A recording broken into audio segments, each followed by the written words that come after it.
तो जो मैंने असाइनमेंट दी थी उसका हम आंसर अभी देखेंगे कि अगर इस तरह से आपको अगर इलाबरेट करना है तो क्या करना है, जितने भी इसमें आपको मोड दिख रहे हैं, टर्न दिख रहे हैं, उतने उसमें कार्बन प्रेजेंट है, ऐसा हमें काउंट करना है। तो आप क्या करो, सिर्फ उस मोड पर एक एक कार्बन का स्ट्रक्चर लिख लो। तो इस तरह से हमने लिख लिया है, ये 9 कार्बन है टोटल। तो एक 9 कार्बन का एक हमने पहाड़ की चेन बनाई है, बहुत सारे पहाड़ एक दूसरे के साथ अटैच। तो अभी सिर्फ इसमें क्या करना है, सबसे पहले तो डबल बॉन्ड दो। तो डबल बॉन्ड कौन से कार्बन के बीच में, 3 और 4 के कार्बन के बीच में। तो इसको अगर हम नंबरिंग देते हैं 1 2 3 4 5 6 7 8 9, तो इस तरह से अगर इसको नंबरिंग देते हैं तो 3 और 4 के बीच में यहाँ पर डबल बॉन्ड है। डबल बॉन्ड हो गया, अभी चेन भी कंप्लीट है। उसके बाद हमारा लास्ट का काम क्या बचता है कि हाइड्रोजन उसको अटैच करना। तो कितने हाइड्रोजन, किस कार्बन को कितने हाइड्रोजन लगेंगे, तो ये कार्बन एक ही कार्बन के साथ अटैच है, तो इसकी वैलेंसी 4 है, मतलब 4 बॉन्ड तैयार कर सकता है। लेकिन इसमें अभी एक ही बॉन्ड तैयार किया है, तो 3 बॉन्ड वो हाइड्रोजन के साथ तैयार करेगा। 3 हाइड्रोजन यहाँ पर लिख देंगे। यहाँ पर इस कार्बन ने 2 ही बॉन्ड तैयार किए, तो इसकी वैलेंसी 2 बची है अभी, तो इसको 2 हाइड्रोजन अटैच करेंगे। इसी तरह से इस कार्बन ने भी 2 बॉन्ड तैयार किया है, ये भी 2 हाइड्रोजन के साथ बॉन्ड तैयार करेगा। ये कार्बन भी 2 हाइड्रोजन के साथ, ये कार्बन भी 2 हाइड्रोजन के साथ। लेकिन अभी यहाँ पर देखो, यहाँ पर अभी आपको ध्यान देना है, इस कार्बन ने 2 बॉन्ड कार्बन के साथ बनाए हैं और 1 बॉन्ड इस कार्बन के साथ, मतलब इसके 3 वैलेंसी खत्म। 3 वैलेंसी का मतलब है वैकेंसी। तो 4 लोगों को ये जॉब दे सकता है, 3 लोगों को इसने ऑलरेडी जॉब दे चुका है, तो एक कोई अभी जॉब दे सकता है, तो एक हाइड्रोजन यहाँ पर अटैच हो जाएगा। तो ये 4 वैकेंसी इसकी खत्म हो गई। उसी तरह से एक कार्बन ने भी 3 बॉन्ड यहाँ पर तैयार किया है, तो यहाँ पर ये चौथा बॉन्ड यहाँ पर तैयार करेगा। तो यहाँ पर ये 2 और लास्ट में ये जो कार्बन है ये CH3 3 कार्बन बॉन्ड तैयार करेगा। तो इस तरह से आप इलेबोरेट कर सकते हो। बेंजीन को भी आपको कैसे इलेबोरेट करना है इजीली, आपको पहले कितने कार्बन की रिंग है, 1 2 3 4 5 6, तो 6 कार्बन की आपको रिंग यहाँ पर निकाल लेनी है सबसे पहले। तो आपने 6 कार्बन की रिंग निकाल दी। कितने यहाँ पर डबल बॉन्ड है, 3 डबल बॉन्ड दिख रहे हैं, तो एक अल्टरनेटिव कहीं पर भी आप डबल बॉन्ड लिख सकते हो। तो यहाँ पर 3 डबल बॉन्ड आ गए। तो अभी डबल बॉन्ड और चेन या साइकिल कंप्लीट है। उसके बाद सिर्फ आपको क्या देना है, हाइड्रोजन। इस कार्बन ने कितने बॉन्ड तैयार किए, 1 2 3 3 बॉन्ड तैयार किए है, तो चौथा बॉन्ड हाइड्रोजन के साथ। वैसे इस कार्बन ने भी कितने बॉन्ड तैयार किए है, इस कार्बन के साथ 2 और इस कार्बन के साथ 1, तो इसका भी एक हाइड्रोजन, इसका भी एक, इसका भी एक। तो इस तरह से हर एक कार्बन को एक हाइड्रोजन प्रेजेंट होगा। तो इस तरह से हम बेंजीन के स्ट्रक्चर को इलाबोरेट कर सकते हैं। तो आपको दोनों भी आना चाहिए, इस तरह से स्ट्रक्चर, इस स्ट्रक्चर से ये निकालना भी आना चाहिए और ये स्ट्रक्चर से ये स्ट्रक्चर निकालना भी आना चाहिए। ओके, तो अभी आपको ये क्लियर हो गया होगा कि इस तरह से अगर लाइनिंग प्रेजेंट है सिर्फ, तो क्या प्रेजेंट है। अगर इस तरह से आपको स्ट्रक्चर दिखता है, मान लो ये कोई रंगोली नहीं बनाई हुई है, किसी ने रंगोली थोड़ी बनाई है, तो ये केमिस्ट्री में ये हाइड्रोकार्बन की चेन है, जिसमें 1 2 3 4 5 6 7 कार्बन एक दूसरे के साथ अटैच है। और सिर्फ कार्बन नहीं है, उसको वैलेंसी सेटिस्फाई करने के लिए जितने भी हाइड्रोजन लगते हैं, 2 लगते हैं या फिर 3 लगते हैं, उतने हाइड्रोजन भी उसको अटैच है। तो इस तरह से अगर ये कंप्लीट स्ट्रक्चर है, ऐसे आधा स्ट्रक्चर नहीं है। तो मान लो अगर इसके बीच में कोई ऑक्सीजन आता है, तो इस तरह से देखो, ये स्ट्रक्चर है ऑक्सीजन, तो ये भी एक कंप्लीट स्ट्रक्चर है। तो इसको इलाबोरेट करके देखेंगे हम, थोड़ा हार्ड लेवल पर जाएंगे। तो carbon carbon carbon, oxygen, carbon carbon carbon, तो यहाँ पर इसको H CH3 CH3 CH3 CH2 CH2 oxygen. अभी यहाँ पर ऑक्सीजन को कार्बन भी अटैच नहीं, मतलब यहाँ पर ये कार्बन भी नहीं है और हाइड्रोजन भी नहीं, मतलब ये हाइड्रोकार्बन नहीं है। ओके, तो ये ऑक्सीजन है, एक अलग ही आइटम यहाँ पर हमारी चेन में इंसर्ट हो चुका है। इसलिए हम इसको पहाड़ की तरह नहीं दिख सकते, सिर्फ डॉट की तरह नहीं दिखा सकते, इसलिए ऑक्सीजन को तो दिखाना ही पड़ेगा। क्योंकि सिंबल हमने किसके लिए लिया है, सिर्फ केमिस्ट्री में सिंबल किसके लिए एक्सेप्ट किया है, कार्बन और हाइड्रोजन के लिए सिंबल एक्सेप्ट किया है। ये ऑक्सीजन बीच में आता है। तो इस तरह से अगर हाइड्रोकार्बन के अलावा कोई एटम, दूसरा एटम हाइड्रोजन और कार्बन के अलावा कोई दूसरा एटम अगर बीच में आता है तो वो हम इस तरह से लाइनिंग के हिसाब से नहीं दिखा सकते, फिर उस एटम का खुद का सिंबल जो है वही उसको बीच में दिखाना पड़ता है।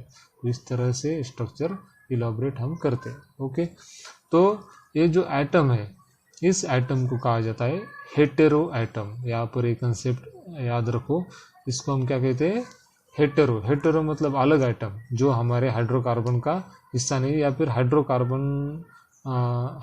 नहीं है, हाइड्रोजन या फिर कार्बन नहीं है, तो इस एटम को हम क्या कहते हैं, हेटेरो एटम। ये कुछ भी हो सकता है, यहाँ पर ऑक्सीजन है तो हेटेरो एटम जनरली कौन से होते हैं, हमारे ऑर्गेनिक केमिस्ट्री में ऑक्सीजन होता है, फिर सल्फर होता है, फिर नाइट्रोजन होता है और फास्फोरस होता है। ये मेन 4 हेटेरो एटम होते हैं। कौन से?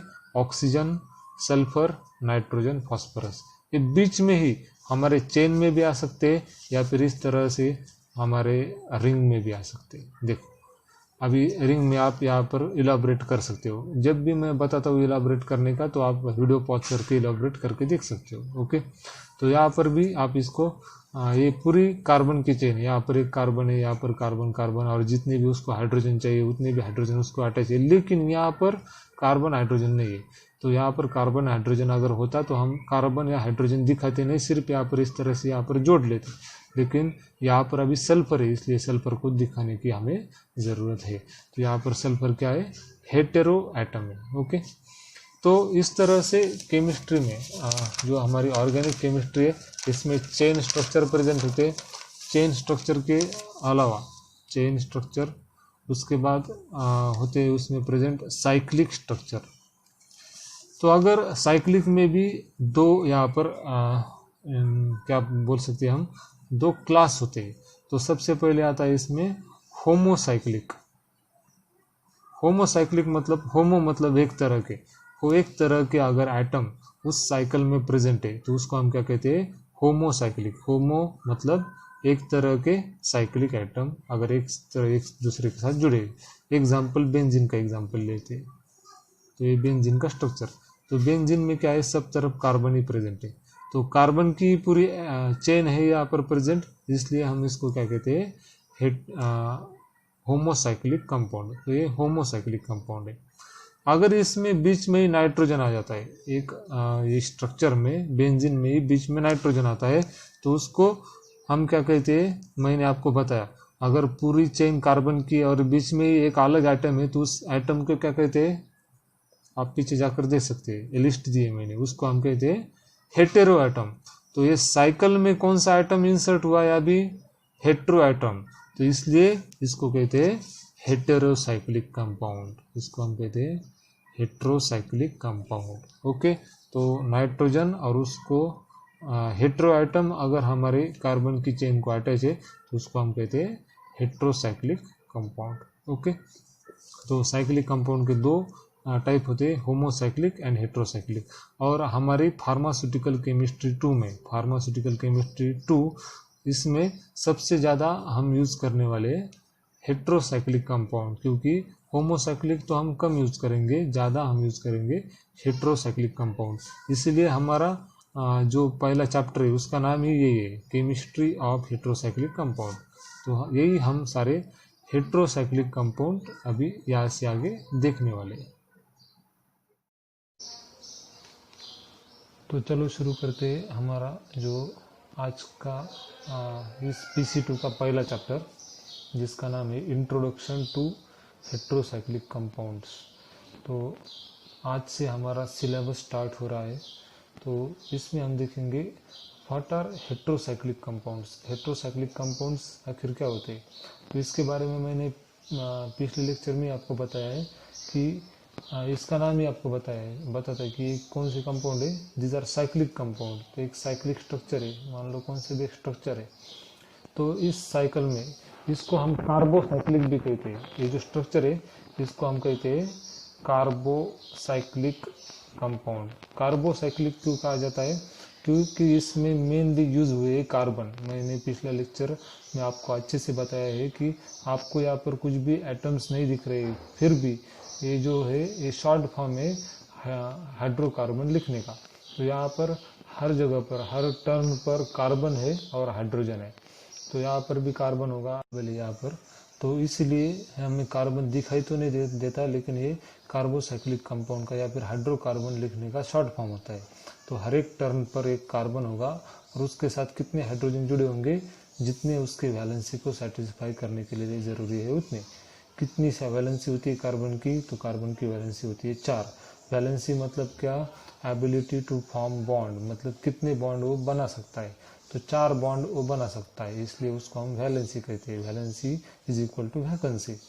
तो ये जो साइकिल आपको दिख रही है, साइक्लिक स्ट्रक्चर है, राउंड स्ट्रक्चर है और सबके सब कार्बन से बना है। इसमें बीच में दूसरा कौन सा भी एटम नहीं, 6 के 6 यहाँ पर कार्बन है, इसलिए इसको हम कहते हैं कार्बोसाइक्लिक कंपाउंड। अगर इस कार्बोसाइक्लिक कंपाउंड में कोई नाइट्रोजन या फिर हेटेरो एटम इंसर्ट हो जाता है, हेटेरो एटम कौन से मैंने आपको लास्ट लेक्चर में बताए थे, वो ऑक्सीजन, सल्फर, नाइट्रोजन, फास्फोरस, ये मेनली 4 इंपॉर्टेंट हेटेरो एटम्स है। हेटेरो मतलब अलग एटम्स। तो ये 4 एटम्स अगर इस रिंग में एंटर करते हैं, मान लो इस रिंग में अभी नाइट्रोजन एंटर कर गया, तो इस तरह से इसका स्ट्रक्चर अभी बदल गया। यहाँ पर इस रिंग में सबके सब कार्बन थे, लेकिन इस रिंग में बाकी 5 तो कार्बन है, लेकिन बीच में ही एक अलग एटम यहाँ पर घुस गया, नाइट्रोजन। तो इसलिए इसको हम कहते हैं हेटेरोसाइक्लिक कंपाउंड, हेटेरोसाइक्लिक कंपाउंड। तो इसको हम कहते हैं कार्बोसाइक्लिक और इसको हेटेरोसाइक्लिक कंपाउंड्स। तो जैसे कार्बोसाइक्लिक चेन स्ट्रक्चर का या फिर उसके साइक्लिक स्ट्रक्चर का एक नॉमेनक्लेचर होता है। नॉमेनक्लेचर जैसे मैंने आपको बताया कि IUPAC जो एक ऑर्गेनाइजेशन है वो कुछ रूल्स देती है। IUPAC के कुछ रूल्स होते हैं, हिसाब से हमें हर एक, तो IUPAC के हिसाब से हमें उसको नॉमेनक्लेचर करना पड़ता है। तो IUPAC का नॉमेनक्लेचर आपको कार्बोसाइक्लिक का या फिर चेन स्ट्रक्चर का पता है, कुछ जनरल रूल्स हमने भी उसके देखे हैं। तो अभी हमें क्या देखना है, हमारी नेक्स्ट हेडिंग क्या होगी चैप्टर की, next heading will be nomenclature, nomenclature of heterocyclic compound।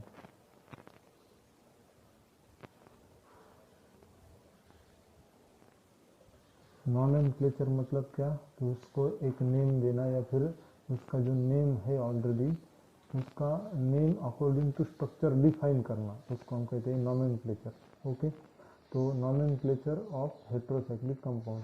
तो हेटेरोसाइक्लिक कंपाउंड को किस तरह से नाम दिया जाता है, हम किस तरह से उनको पुकारते हैं, क्योंकि क्या होता है अलग अलग रीजन में अलग अलग नाम से अगर कंपाउंड को पहचाना जाए तो जो यूनिवर्सल फॉर्मेट उसका एक जैसा नहीं होता है।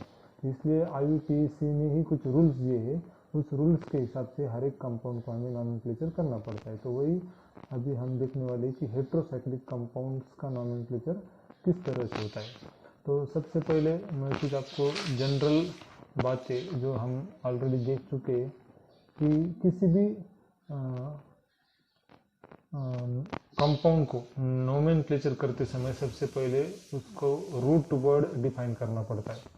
अभी रूट वर्ड क्या है, जैसे मैंने आपको बताया था कि अगर 3 कार्बन प्रेजेंट है तो 3 कार्बन, एक किसके बारे में बता रहा हूँ मैं, कार्बोसाइक्लिक के बारे में या फिर हाइड्रोकार्बन के बारे में, हेटेरोसाइक्लिक के बारे में नहीं। तो कार्बोसाइक्लिक में या फिर चेन स्ट्रक्चर में हमने क्या देखा था, अगर 3 कार्बन की चेन है तो उसके लिए वर्ड रूट हम लेते थे, कौन सी थी, प्रोप। 4 है तो ब्यूट, 5 है तो पेंट। इस तरह से हम उसका वर्ड रूट डिफाइन करते थे। लेकिन अभी यहाँ पर तो चेन नहीं है, हेटेरोसाइक्लिक में चेन नहीं है। तो यहाँ पर मान लो एक कंपाउंड है, इस तरह से कंपाउंड है, तो यहाँ पर आपको पता है हर एक टर्म पर दिखाई नहीं देता है, लेकिन यहाँ पर कार्बन होता है। तो यहाँ पर एक कार्बन है, यहाँ पर एक कार्बन है और बीच में एक हेटेरो एटम आ गया, तो यहाँ पर एक हेटेरो एटम है जिसको हम ऑक्सीजन कहते हैं। तो अभी ये है मिनिमम 3 मेंबर की तो रिंग, 3 मेंबर तो चाहिए ही रिंग बनाने के लिए। आपको पता है 2 ही मेंबर है तो रिंग कभी नहीं बन सकती, तो मिनिमम 3 मेंबर की रिंग होती है। यहाँ पर रिंग यहाँ पर बन चुकी है और यहाँ पर इस रिंग में 3 मेंबर है। तो 3 मेंबर होने के बाद, मान लो 3 मेंबर है, तो 3 मेंबर होने के बाद वर्ड रूट कौन सा यूज करते हैं हम, तो अगर साइज ऑफ रिंग, यहाँ पर हम लिखते हैं साइज ऑफ रिंग्स, तो आपको कुछ कॉलम्स बनाने हैं यहाँ पर। तो सबसे पहले हमें देखना है कि साइज ऑफ रिंग। अगर 3 मेंबर है तो रूट वर्ड हम यूज़ करेंगे आई आर। क्या यूज़ करेंगे आप फिर समझ लो, जब हम एग्जाम्पल देखेंगे तो आपको क्लियर हो जाएगा। तो अगर 3 मेंबर है तो रूट वर्ड यूज़ करेंगे आई आर। अगर 4 मेंबर है, मतलब मान लो एग्जाम्पल यहाँ पर मैं 4 मेंबर का भी एग्जाम्पल देता हूँ। इस तरह से अगर यहाँ पर मान लो एग्जाम्पल है, नाइट्रोजन की वैलेंसी 3 होती है। मतलब हमेशा आपको ये चेक करना है स्ट्रक्चर निकालने के बाद कि आपके स्ट्रक्चर में हर एक कंपाउंड की वैलेंसी सेटिस्फाई है या नहीं। तो वैलेंसी इसीलिए मैंने आपको इंपॉर्टेंट कंपाउंड की वैलेंसी पहले दी है। नाइट्रोजन हमेशा 3 बॉन्ड बनाता है। तो एक तो यहाँ पर डबल बॉन्ड होगा एक तरफ, यहाँ पर डबल बॉन्ड होगा यहाँ पर, या फिर इसको हाइड्रोजन हमेशा अटैच होगा। तो यहाँ पर आपको याद रखना है। तो ये है 4 मेंबर की रिंग। तो 4 मेंबर की रिंग को अगर रूट वर्ड हमें देना है, रूट वर्ड मतलब क्या है, नॉमेनक्लेचर स्टार्ट करने का वर्ड। तो हमें 4 मेंबर के लिए लिखना होता है ई टी। ओके, तो root word for 4 member is e t. Next is for 5 member. तो इसी तरह से 5 मेंबर का स्ट्रक्चर है। मान लो स्ट्रक्चर यहाँ पर मैं 5 मेंबर का भी एक निकलता हूँ। तो ये 5 मेंबर का स्ट्रक्चर है मान लो। तो यहाँ पर देखो 1 2 3 4 और 5 मेंबर, मतलब जो हेट्रो एटम है उसको इंक्लूड करके, हेट्रो एटम को मिला के 5 मेंबर होने चाहिए रिंग में। तो यहाँ पर 1 2 3 4 5, तो टोटल 5 मेंबर यहाँ पर हेट्रो एटम को मिलाकर प्रेजेंट है। तो 5 मेंबर की ये रिंग है। ओके, यहाँ पर भी अगर कार्बन होता तो एक कार्बोसाइक्लिक रिंग होती, सबके सब कार्बन होते। लेकिन यहाँ पर एक हेट्रो एटम होगा आ गया, सल्फर एक हेट्रो एटम है, सल्फर आ गया, इसलिए इसको हम कहते हैं हेट्रोसाइक्लिक रिंग। तो हेट्रोसाइक्लिक रिंग 5 मेंबर है, तो इसके लिए रूट वर्ड हम यूज करते हैं ओल। तो रूट वर्ड क्या है 5 मेंबर के लिए? ओल। 6 मेंबर एक मैं एग्जांपल बताता हूँ आपको, जो हमने ऑलरेडी मैंने आपको बताया है 6 मेंबर का एग्जांपल। तो यहाँ पर 1 2 3 4 5 6 मेंबर रिंग में प्रेजेंट है। आजू बाजू में कितने भी एटम्स और भी हो सकते हैं, लेकिन रिंग में कितने प्रेजेंट है मेंबर्स, इंक्लूडिंग हेट्रो एटम को मिलाकर कितने मेंबर प्रेजेंट है? 6 मेंबर प्रेजेंट है। तो 6 मेंबर की अगर रिंग है तो रूट वर्ड कौन सा यूज करना है? तो रूट वर्ड हमें इसमें यूज करना है इन। तो इसी तरह से अगर 7 मेंबर है हमारे रिंग में तो रूट वर्ड होगा इप। और अगर 8 मेंबर है तो रूट वर्ड होगा ओसी। ये जो टेबल है मेरे साथ बनाते चलिए, आपको अगर कहीं पर भी दिक्कत हो तो वीडियो पॉज करके आप बना सकते हो। देन रूट वर्ड अगर 9 मेंबर हमारे प्रेजेंट है अगर रिंग में तो रूट वर्ड होगा ऑन।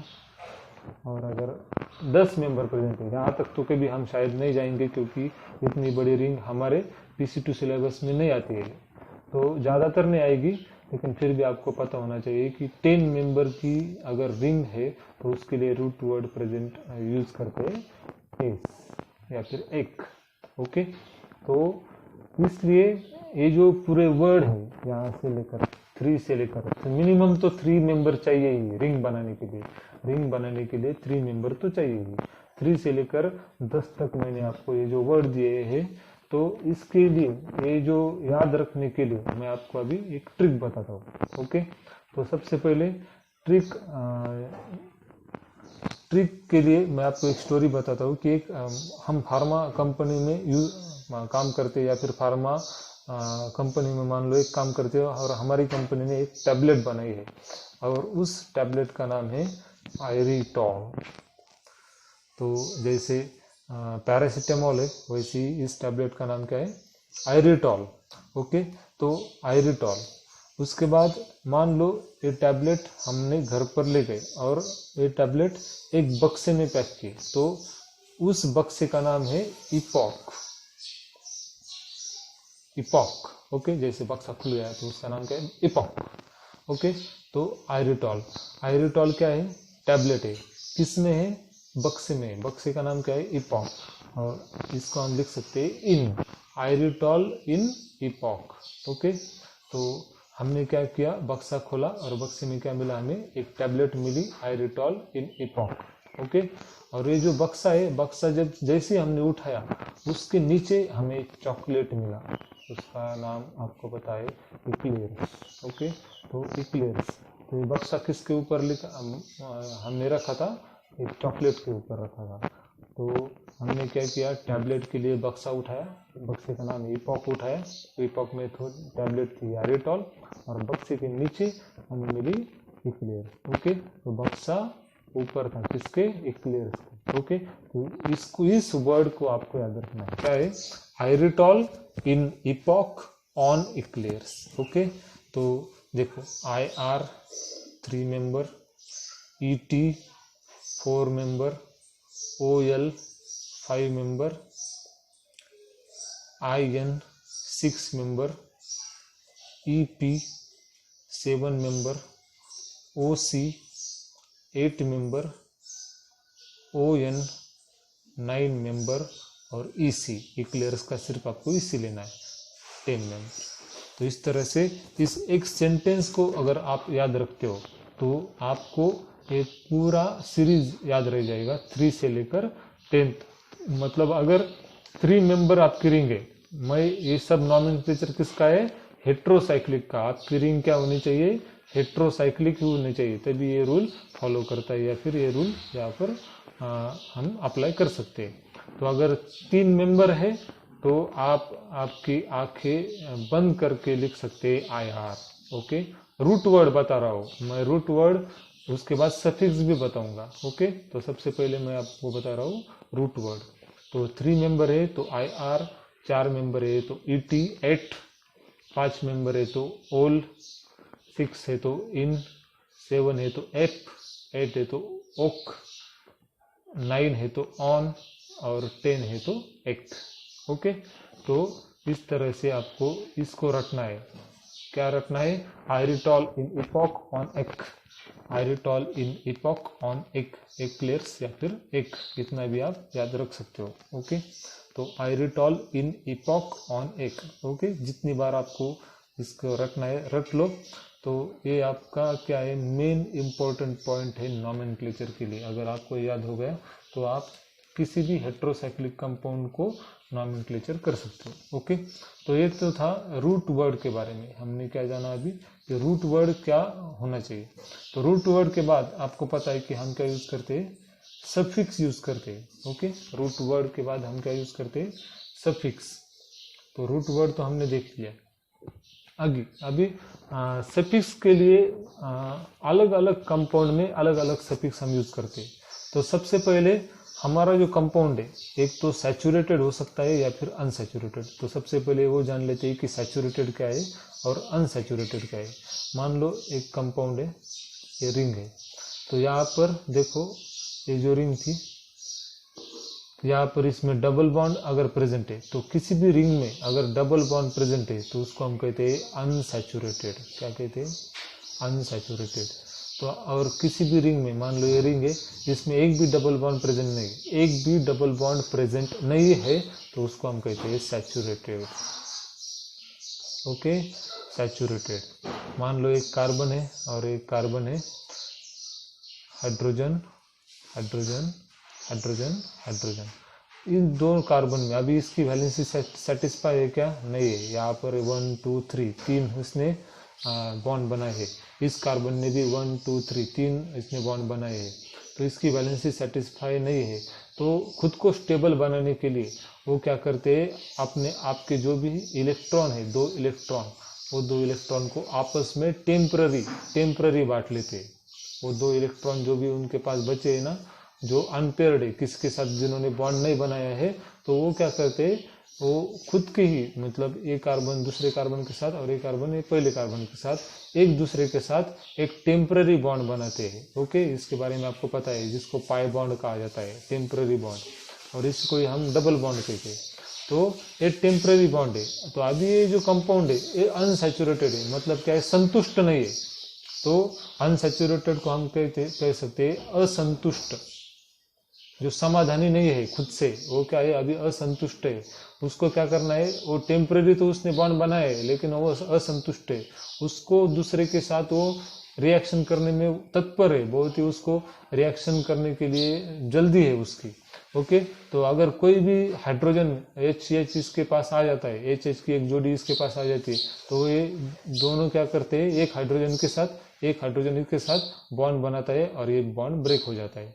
तो इसके बाद वो जो कार्बन है इस तरह से 3 हाइड्रोजन और ये भी 3 हाइड्रोजन के साथ बॉन्ड बनाता है। अभी इसके पास सब के सब सिंगल बॉन्ड है और अब ये क्या हो गया, संतुष्ट हो गया, समाधानी हो गया, इसलिए इसको हम कहते हैं सैचुरेटेड। अभी ये सैचुरेटेड है, अभी इसकी कोई इच्छा नहीं बाकी है। ये ज़्यादातर ज़्यादा रिएक्शन भी नहीं दिखाता। रिएक्शन ज़्यादा कौन दिखाएगा, ये दिखाएगा रिएक्शन। मान लो किसी के पास अगर पैसा कम है तो पैसा कमाने की कोशिश कौन ज़्यादा करेगा, जिसके पास पैसा कम है। तो इसके पास बॉन्ड कम है, दूसरे एटम के साथ बॉन्डिंग कम है, तो ये बॉन्डिंग बनाने की ज़्यादा कोशिश करेगा। इसके पास ऑलरेडी ये वैलेंसी सेटिस्फाई है, तो ये बॉन्डिंग बनाने की कोशिश नहीं करेगा, ज़्यादा कोशिश नहीं करेगा। मतलब रिएक्शन करता है ये भी, लेकिन इतनी ज़्यादा कोशिश नहीं करेगा जितनी कोशिश ये करता है। ओके, तो इसको हम कहते हैं अनसैचुरेटेड। जिसके पास भी डबल बॉन्ड है उसको हम कहते हैं अनसैचुरेटेड, और जिसके पास डबल बॉन्ड या ट्रिपल बॉन्ड नहीं है, जिसके पास डबल बॉन्ड या ट्रिपल बॉन्ड नहीं है, सबके सब सिंगल बॉन्ड है, उसको हम कहते हैं सैचुरेटेड। तो आपको ये कंसेप्ट अच्छे से याद रखनी है, सैचुरेटेड और अनसैचुरेटेड क्या होता है। ओके, तो मान लो अगर हमारी रिंग 3 मेंबर हो, 4 मेंबर हो, कुछ भी हो, मान लो अगर हमारी जो रिंग है वो अगर अनसैचुरेटेड है, क्या है, अनसैचुरेटेड है, तो अनसैचुरेटेड है और उसमें भी एक और रूल है। अगर इसमें अनसैचुरेटेड है और नाइट्रोजन प्रेजेंट नहीं है, विदाउट नाइट्रोजन, वो अनसैचुरेटेड है। अच्छे से याद रखो मैं क्या बोल रहा हूँ, मैं क्या लिख रहा हूँ, अच्छे से याद करो। ये जो चैप्टर है बहुत इंपॉर्टेंट है। अच्छे से अगर ये चैप्टर आ जाता है, फर्स्ट चैप्टर इंट्रोडक्शन, तो आगे आपको कुछ भी दिक्कत नहीं होगी, PC2 एकदम इजी जाएगा। लेकिन अगर ये नहीं आता है तो आगे भी आपको बहुत सारी मुश्किलें हो सकती है। तो अनसैचुरेटेड विदाउट नाइट्रोजन। ओके, तो एक रिंग है, मान लो एक रिंग, मैं आपको यहाँ पर एग्जांपल भी देता हूँ। 5 मेंबर रिंग है, तो ये क्या है, यहाँ पर अनसैचुरेटेड है, मतलब 2 डबल बॉन्ड यहाँ पर देखो प्रेजेंट है, यहाँ पर एक डबल बॉन्ड, यहाँ पर एक double bond, 2 double bond present है और यहाँ पर ऑक्सीजन है। तो ये हमारे रूल को पास करती है। अभी क्या है, ये अनसैचुरेटेड भी है और विदाउट एन है, तो इसके लिए सफिक्स क्या है। तो इस तरह से हम सफिक्स देखेंगे कि अगर 3 मेंबर रिंग है तो यहाँ पर आपको याद रखना है 4, 5, 6, इसको एक डब्बा बना लो, 4, 5, 6। अगर 4 मेंबर है, 5 मेंबर है और 6 मेंबर है, 4, 5, 6 मेंबर है, तो उसके लिए रूट वर्ड तो आपको पता है। 4, 5, 6 मेंबर अगर अनसैचुरेटेड है और विदाउट नाइट्रोजन है, तो उसके लिए हम सफिक्स यूज करते हैं ई। क्या यूज करते हैं, सिर्फ क्या लगाना है, लास्ट में ई लगाना है। हाँ, जैसे ही हम एग्जांपल देखेंगे आपको क्रिस्टल क्लियर हो जाएगा। तो सबसे पहले यहाँ पर ध्यान दो कि अगर आपकी रिंग हेट्रोसाइक्लिक रिंग 4, 5 या 6 मेंबर है, तो उसके लिए आपको सफिक्स क्या लगाना है, ई लगाना है। ओके, और बाकी जितने भी बचे, कौन से बचे, अभी 3 मेंबर बचे हैं और 7 मेंबर बचे, 8 मेंबर बचे, 9 मेंबर बचे और 10 मेंबर बचे। तो 4, 5, 6 को तो हम ई लगाएंगे और बाकी को हम क्या लगाएंगे, INE लगाएंगे। क्या लगाएंगे, सफिक्स INE। अच्छे से लिख लो, इसे अच्छे से याद कर लो। ओके, अच्छे से याद कर लो। Iretol in epoch on eclairs, iretol in epoch on eclairs, iretol in epoch on eclairs. ये तो आपने रूट वर्ड तो याद कर लिए, अब आपको सफिक्स अच्छे से याद करने। तो सफिक्स में देखो, अनसैचुरेटेड रिंग और नाइट्रोजन अगर उसमें एब्सेंट है, विदाउट नाइट्रोजन अगर अनसैचुरेटेड है, तो आपको 4, 5, 6 मेंबर रिंग के लिए ई लगाना है सफिक्स, और बाकी सब के लिए 3, 7, 8, 9, 10 के लिए सबके लिए आपको INE सफिक्स लगाना है। क्लियर है? ओके, तो नेक्स्ट हम यहाँ पर जाएंगे। अनसैचुरेटेड है, फिर से अनसैचुरेटेड है, लेकिन अभी इसमें विथ नाइट्रोजन प्रेजेंट है। ओके, विथ नाइट्रोजन, या फिर इस ब्रैकेट में आपको विदाउट विथ में कंफ्यूजन होता है तो नाइट्रोजन अब्सेंट, इसमें लिखो नाइट्रोजन अब्सेंट, इसमें लिखो नाइट्रोजन प्रेजेंट। तो अनसैचुरेटेड विथ नाइट्रोजन प्रेजेंट। तो अगर ये रिंग है तो रिंग हाइड्रोसाइक्लिक रिंग है, अनसैचुरेटेड है और नाइट्रोजन प्रेजेंट है, तो उसके लिए क्या है, तो पहले जो 3 है 3 4 5 3 4 5, ओके, अच्छे से आप इस तरह से लाइनिंग दे सकते हो उसको। तो 3 4 5 अगर 3 मेंबर है अनसैचुरेटेड है विथ नाइट्रोजन है, या फिर 4 मेंबर है अनसैचुरेटेड है विथ नाइट्रोजन है, या फिर 5 मेंबर है अनसैचुरेटेड है विथ नाइट्रोजन है, तो तीनों के लिए हमें क्या लिखना है, इडीन, IDNI, इडीन, क्या लिखना है, इडीन, ओके, इडीन, इसको हम लिखेंगे इडीन, ओके। 3 4 5 के लिए क्या लिखेंगे, इडीन, ओके। और बाकी 6 7 8 9 10 सबके लिए हम लिखेंगे INE, इन लिखेंगे, INE सबके लिए INE, ओके। तो ये सिंपल है थोड़ा, इसमें ज़्यादा कॉम्प्लिकेटेड नहीं है। अनसैचुरेटेड है विथ नाइट्रोजन है, 3 4 5 मेंबर के लिए सफिक्स क्या, ये किसके बारे में हम बात कर रहे हैं, अच्छे से याद रखो, हम सफिक्स के बारे में बोल रहे हैं, ओके। रूट वर्ड अच्छे से आपने याद ऑलरेडी कर रखा है, तो अभी सफिक्स, ओके। लास्ट, मान लो सैचुरेटेड है, तो शुक्र है भगवान का कि सैचुरेटेड में इस तरह का कोई रूल नहीं है, नाइट्रोजन विदाउट नाइट्रोजन, सैचुरेटेड सब जगह एक ही हम सफिक्स यूज करते हैं। तो आपको पता है अल्केन में हम कौन सा सफिक्स यूज करते थे, अल्केन में, अल्केन क्या है जिसमें एक भी डबल बॉन्ड प्रेजेंट नहीं, मतलब वो सैचुरेटेड है, तो उसमें हम यूज करते थे एन। तो अगर सैचुरेटेड है हेटेरोसाइक्लिक रिंग तो आपको आंखें बंद करके एन लिखना है सब जगह पर, इसमें कुछ ऐसा नहीं कि 3 4 5 के लिए अलग, 6 7 के लिए अलग, ऐसा कुछ नहीं, सब जगह आपको एन लिखना है, ANE, ओके। तो इस तरह से ये जो आपका पूरा चार्ट है, पूरा चार्ट कंप्लीट हो चुका है अच्छी तरह से। आप क्या कर लो, मैं थोड़ा इसको जूम आउट करता हूँ, तो आप इसका अच्छी तरह से स्क्रीनशॉट ले लो। तो नीचे की ट्रिक भी आपको दिख रही होगी, आयरिटॉल इन एपॉक ऑन इक्लेयर्स, ये रूट वर्ड की ट्रिक है आपके लिए। आप खुद की भी कुछ ट्रिक बना सकते हैं, लेकिन आपको याद रखना ज़रूरी है। तो size of ring, root word, unsaturated without N, unsaturated with N और saturated N, okay. So this was about suffix. तो रूट वर्ड और सफिक्स इसके बारे में तो हमने जान लिया, ओके। लास्ट इसमें क्या आता है, प्रीफिक्स आता है, ओके। तो उसके बारे में भी हम देखेंगे अभी कि प्रीफिक्स क्या यूज करने हैं। तो आई होप आपको यहाँ तक कुछ डाउट ना हो, कुछ भी डाउट है तो आप मुझे बाद में पूछ सकते हो।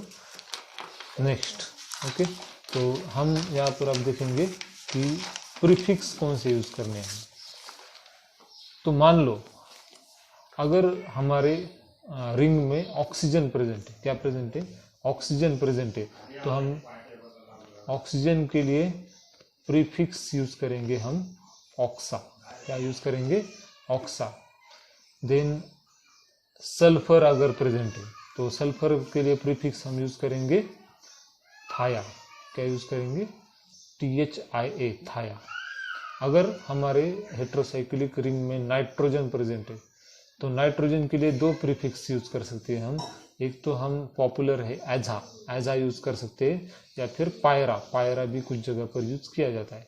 तो एजा या फिर पायरा, PYRA, पायरा, ओके, पायरा। नेक्स्ट जो हम पॉपुलर हमारा एक हेटेरो आइटम है फॉस्फरस, उसके लिए हम यूज करते हैं फॉस्फा, क्या यूज करते हैं, फॉस्फा। तो इस तरह से ऑक्सीजन के लिए ऑक्सा, सल्फर के लिए थाया और नाइट्रोजन के लिए एजा या फिर पायरा और फास्फोरस के लिए phospha. So these are prefix. Pre मतलब क्या, शुरुआत में लगाने वाले जो वर्ड होते हैं उसको हम प्रीफिक्स कहते हैं। सफिक्स क्या, जो लास्ट में लगाते हैं उसको हम सफिक्स कहते हैं। तो आपके पास अभी एक पूरी लिस्ट बन चुकी है। आपके पास प्रीफिक्स है, सबसे शुरुआत में जो हम लगाते हैं वर्ड वो भी आपके पास है। रूट वर्ड है, उसके बाद जो हम लगाते हैं उसको हम रूट वर्ड कहते हैं, वो भी आपके पास है।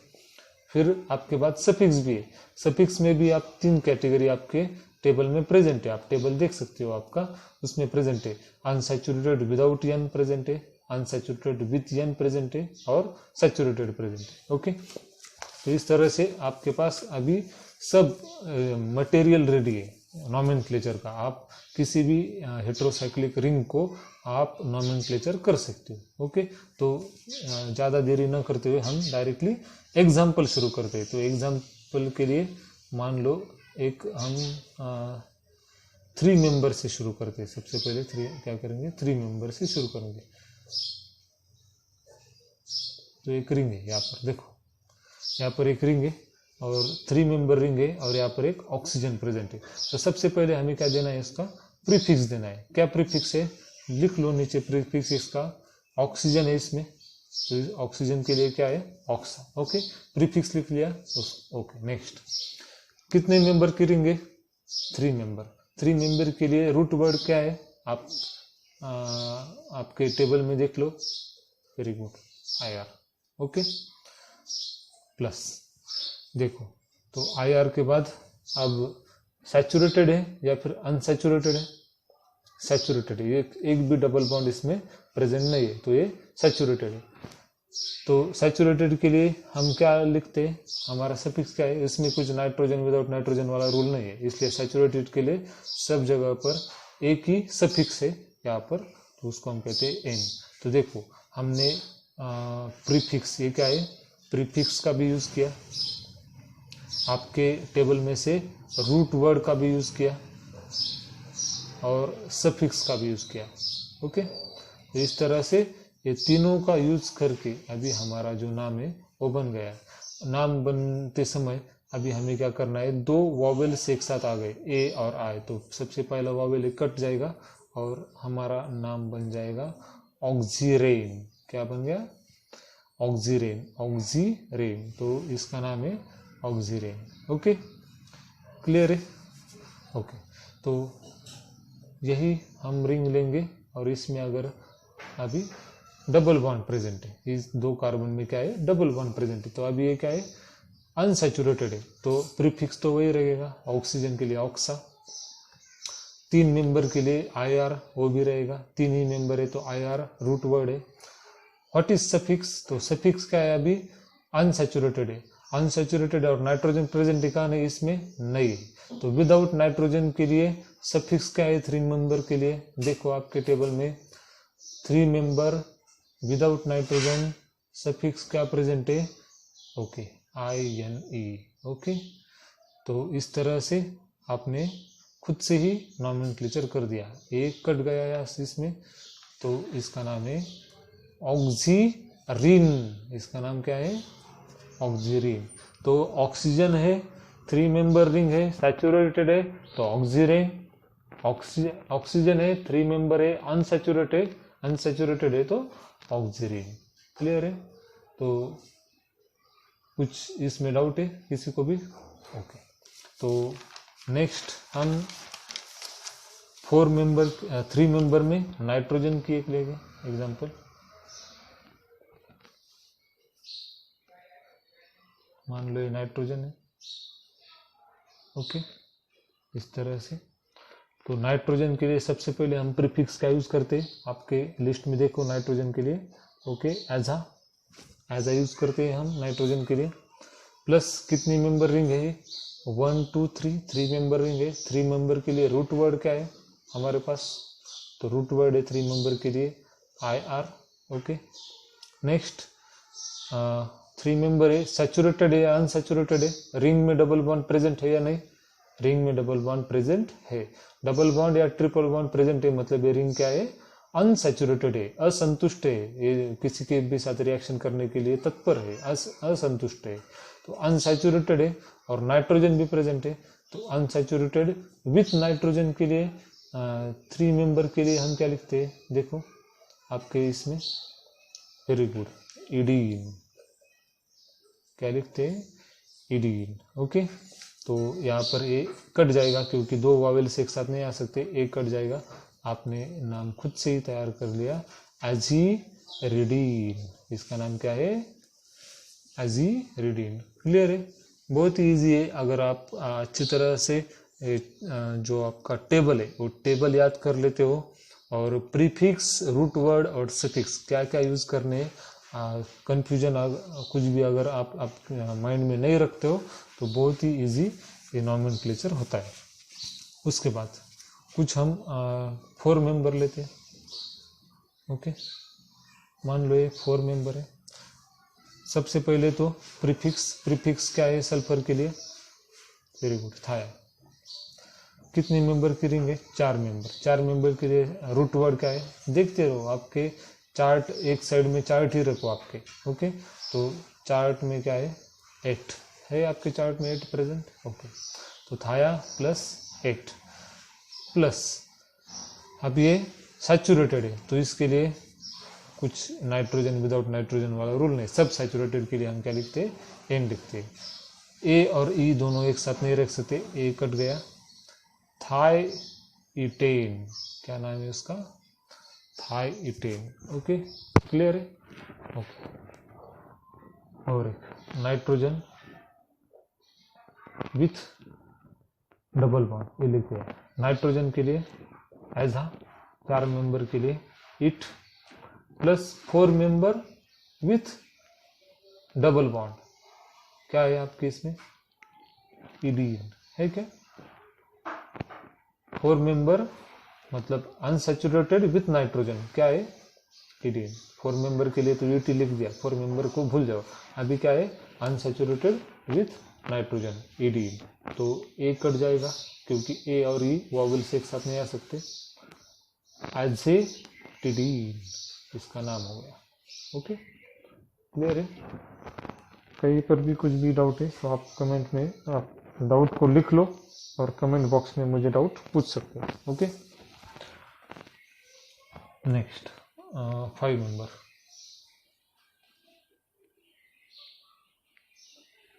ओके, 5 मेंबर रिंग है, फेमस रिंग है। तो इसको हम अगर नॉमेनक्लेचर करना है, प्रीफिक्स क्या है? ऑक्सा। कितने मेंबर है? 5 मेंबर। ओल, ओएल। ओके, जैसे हम अल्कोहल का ओएल। देन अनसैचुरेटेड है, इसमें डबल बॉन्ड प्रेजेंट है। अनसैचुरेटेड है without nitrogen. Unsaturated without nitrogen हम क्या सफिक्स यूज करते हैं?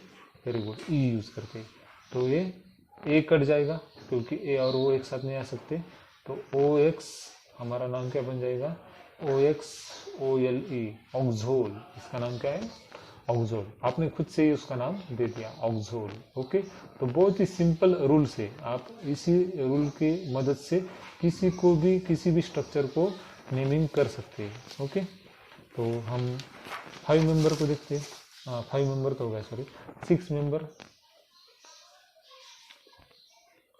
6 मेंबर, ओके, 6 मेंबर नाइट्रोजन है, प्रीफिक्स है आइजा। 6 मेंबर के लिए रूट वर्ड क्या है? आयन। सैचुरेटेड है, एन है, कुछ भी देखना नहीं है, इसमें नाइट्रोजन हो या ना हो, सैचुरेटेड है तो ये नहीं लिखना है। ओके, ए और आई एक साथ नहीं आ सकते, ए कट गया।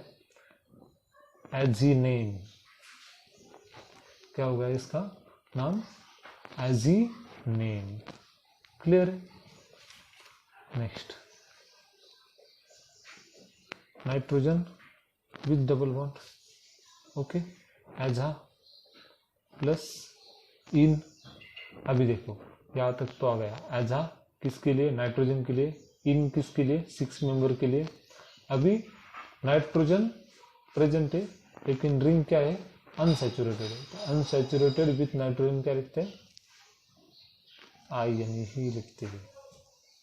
ओके, 6 से लेकर देखो आप आपके इस अनसैचुरेटेड विथ नाइट्रोजन क्या है? 3, 4, 5 के लिए ईडीन है आपके इसमें, और 6 से लेकर आखिर तक आयन ही है। ओके, तो इसका नाम एक कट जाएगा, एजीनीन। क्या है नाम इसका? एजीनीन। ओके, इसके लिए यहाँ पर 6 मेंबर में कभी कभी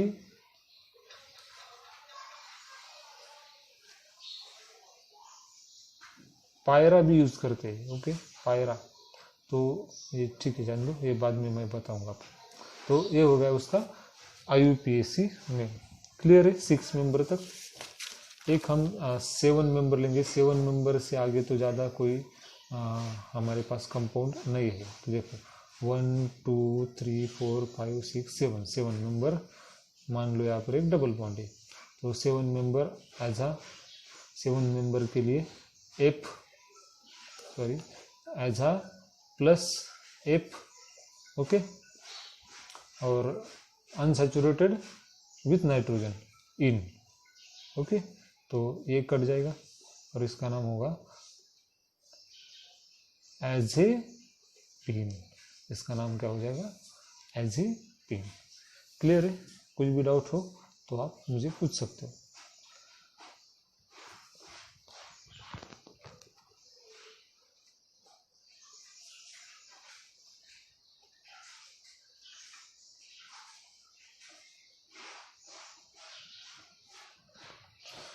तो ये तो था IUPAC नोमेनक्लेचर। तो IUPAC के अनुसार किस तरह से हम हेट्रोसाइक्लिक कंपाउंड को नेमिंग कर सकते हैं। ओके, तो मैं आपको कुछ एक्सरसाइज दूंगा, कुछ एग्जांपल्स दूंगा जो आपको सॉल्व करने हैं। तो अच्छी तरह से इसको सॉल्व करो। जितनी आप एक्सरसाइज करोगे, जितनी आप खुद से ट्राई करोगे, उतना ही आप परफेक्ट बनोगे। केमिस्ट्री में एक ही रूल है, आपको ड्राइंग और ड्राइंग। स्ट्रक्चर को आपको ड्रॉ करना है, फिर से ड्रॉ करना है, बार बार ड्रॉ करना है। जितनी बार आप ड्रॉ करोगे उतना ही एक्सपर्ट आप बनोगे, उतना ही आपको याद रहेगा। इसमें कुछ आप पढ़कर या सिर्फ देखकर याद नहीं रख सकते हो जब तक आप लिखोगे नहीं। ऐसा नहीं कि आपको आता है तो आपको लिखना नहीं है। अगर आता भी है तो आपको बार बार लिखना है, लगातार लिखना है। कुछ भी आपको उसमें कमी नहीं करनी, कमी नहीं रखनी है लिखने में। ओके, तो जितने भी मैं एग्जांपल देता हूँ आप सॉल्व करके देखो घर पर, और मुझे आप भेज सकते हो अगर आपको डाउट है, या फिर आप जब मैं कल दूसरा लेक्चर लूँगा तो आप चेक करके देख सकते हो। लेकिन सबको सॉल्व करना है। मैं किसी भी रैंडम रोल नंबर को पूछूंगा। अभी मैं सबको तो नहीं बताऊंगा कि मुझे भेजो व्हाट्सएप पर, लेकिन मैं रैंडम रोल नंबर को मैसेज भेजूंगा और उससे पूछूंगा कि आज का जो भी असाइनमेंट है आज शाम तक मुझे रेडी चाहिए आपके पास। तो आज शाम को 5 बजे के बाद किसी को भी मैसेज आ सकता है। तो आपको मुझे जिसको भी मैसेज आएगा उसको मुझे ये असाइनमेंट भेजनी है। आपको गलत भी होती है लेकिन आपको ट्राई करना है। अगर आपकी IUPAC नेमिंग गलत भी होती है तो कोई बात नहीं, गलती होती है, लेकिन आपको ट्राई करना है। और इसकी करेक्ट आंसर मैं कल के लेक्चर में आपको बताऊंगा। ओके, तो सबसे पहले एक्सरसाइज लिख लो। ओके, स्ट्रक्चर नंबर 1 2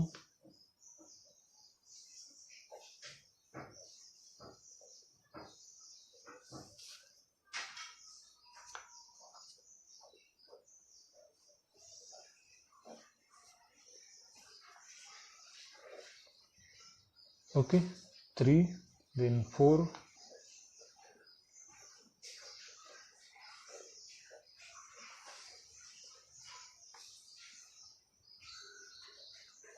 5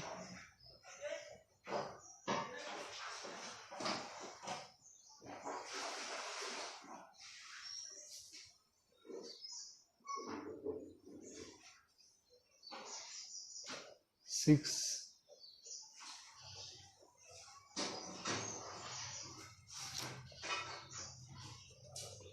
7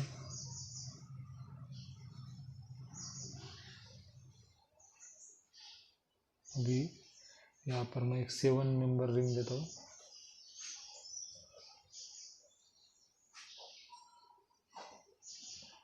ओके, फिर एक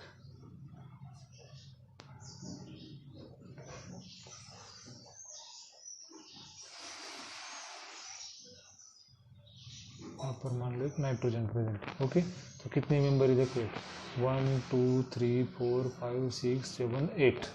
नाइट्रोजन से स्टार्ट करेंगे। नंबरिंग भी मैं नेक्स्ट लेक्चर में आपको बताऊंगा, नंबरिंग कैसे करनी है इसमें। ओके, तो 1 2 3 4 5 6 7 8। ओके, तो ये 8 मेंबर करेंगे। तो ये कुछ सिंपल मैंने आपको एग्जांपल दिए, सॉल्व करके देखो। अगर इसमें कुछ भी दिक्कत आती है तो आप मुझे पूछ सकते हो, आप मुझे भेज सकते हो। जिसको मैं पूछूंगा वो उसको तो मुझे भेजना ही है असाइनमेंट, लेकिन जिसको लगता है कि मुझे पहले ही चेक करके लेना है तो वो भी मुझे व्हाट्सएप पर भेज सकते हैं। तो मैं उसको भी चेक करके भेज दूंगा या बताऊंगा कौन से गलत है उसमें, कौन से सही है। वैसे तो कल के लेक्चर में मैं ये सब बताने वाला ही हूँ। ओके, तो यहाँ तक आपको कुछ भी डाउट है तो मुझे आप पूछ सकते हो, कमेंट बॉक्स में पूछ सकते हो, व्हाट्सएप पे पूछ सकते हो। ओके, तो आई होप मुझे आपको ये समझ में आया होगा। Thanks for watching.